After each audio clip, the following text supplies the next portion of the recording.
What's up everyone, John Rettinger from Techno Buffalo here, and I want to give you a head-to-head comparison of the two Xbox 360 models. So on one hand, we've got the new, just announced a few days ago, Xbox 360. I'm going to call it the Xbox 360 Slim. On the other, we've got the outgoing Xbox 360, which in this case is the Black Elite version.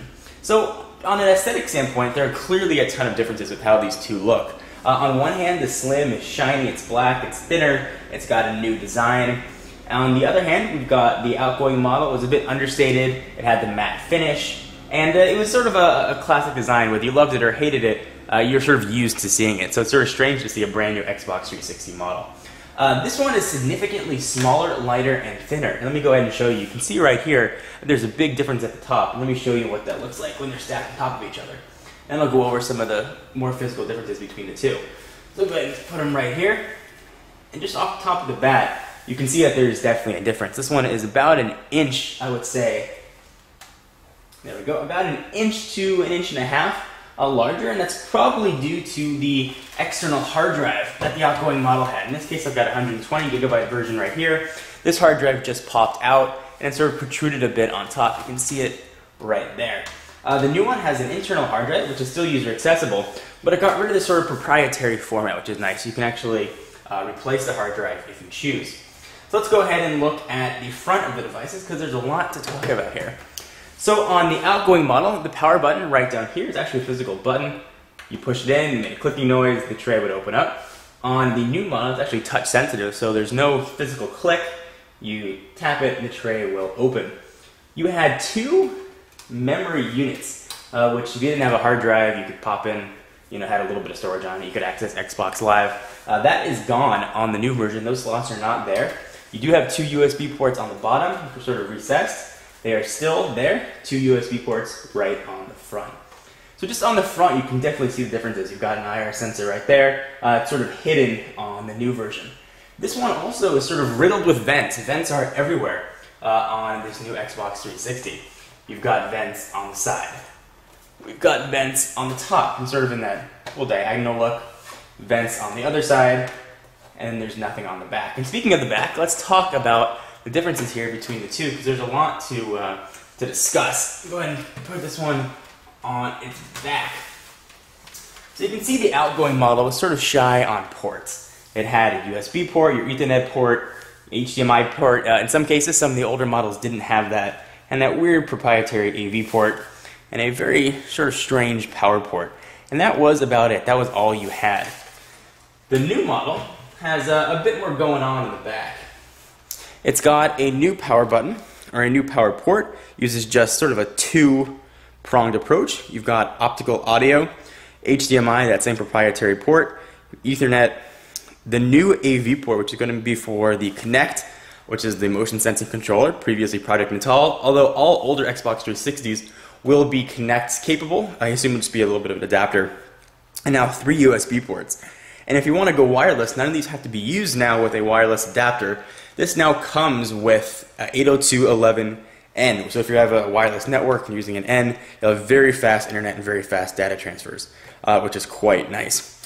So one of the other gripes about the Xbox was the power brick, was that it was huge. The power brick was gigantic and really lived up to its name as being a brick. So let me show you what that looks like and show you a comparison with the new model. Got them right here. So here is the outgoing Xbox power brick. You can see very large. And here is the new one. Still large, but definitely smaller. And actually uses a bit less power as well. So one of the other knocks on the Xbox was that it was quite loud. You could hear the tray spinning, you could hear the fans. I'm going to go ahead and plug both of these in, power them on. I'm going to see if we can hear a difference between the two. Alright, so I've got both consoles ready to go here. We're going to start with the outgoing Xbox 360 Elite. There is not a disc installed. I just want you to hear what the normal boot up noise sounds like. I'm going to go ahead and just turn this on.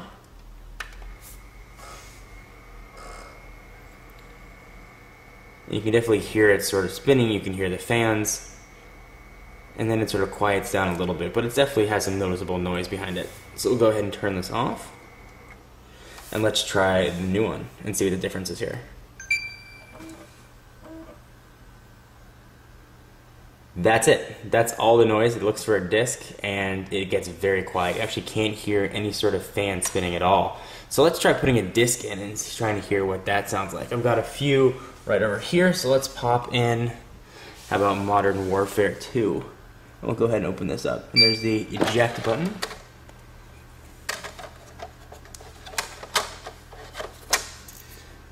So sort of another touch button right at the top.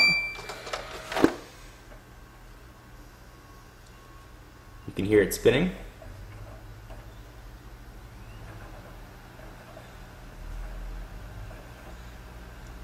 And then you can hear the fan start to kick in a little bit. Now, one of the things you can do with the Xbox 360 is you can actually rip the games right to the hard drive. So this noise that you're hearing with the game, you wouldn't necessarily hear after you'd ripped it, but I do want you to sort of get a fair sense of what everything would sound like. So that's what that sounds like. It's certainly quieter than we've heard before. In fact, I'll give you a demonstration of what it sounded like before. So go ahead and turn this sucker off. And actually I can feel it vibrating a little bit with my hands, and I can sort of feel the heat coming out and see the fan spinning, but it is definitely quieter. So go ahead and turn this off. And let's try the outgoing model, and we will put in a disc as well. I've got Call of Duty World at War here. We'll try that. So we'll turn it on.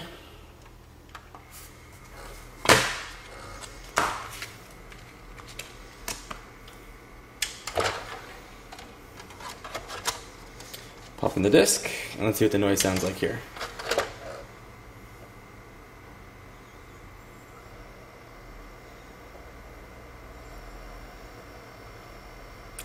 So there is a noticeable difference with the noise. This is maybe about half as loud as the newer model. You can definitely hear it. But again, once you rip the game to the hard drive, it is pretty quiet.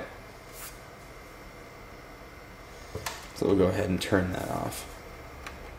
So anyway guys, I wanted to give you just a quick overview and comparison about the outgoing versus the new Xbox 360 models and see if you thought it was worth an upgrade or not. That's going to be your opinion. Here they are sort of next to each other. You can get a last look about what the differences are, about how they appear. So guys, for all their exclusive Xbox 360 content, be sure to check out technobuffalo.com and of course the YouTube channel at youtube.com/John4Lakers. And also I'll be doing a full comparison of the new Xbox 360 versus the PlayStation 3, and that's the PlayStation 3 Fat version. Anyway, for exclusive content, check me out at Twitter, twitter.com/John4Lakers. I am John Rettinger, and I will see you in the next video. Bye-bye.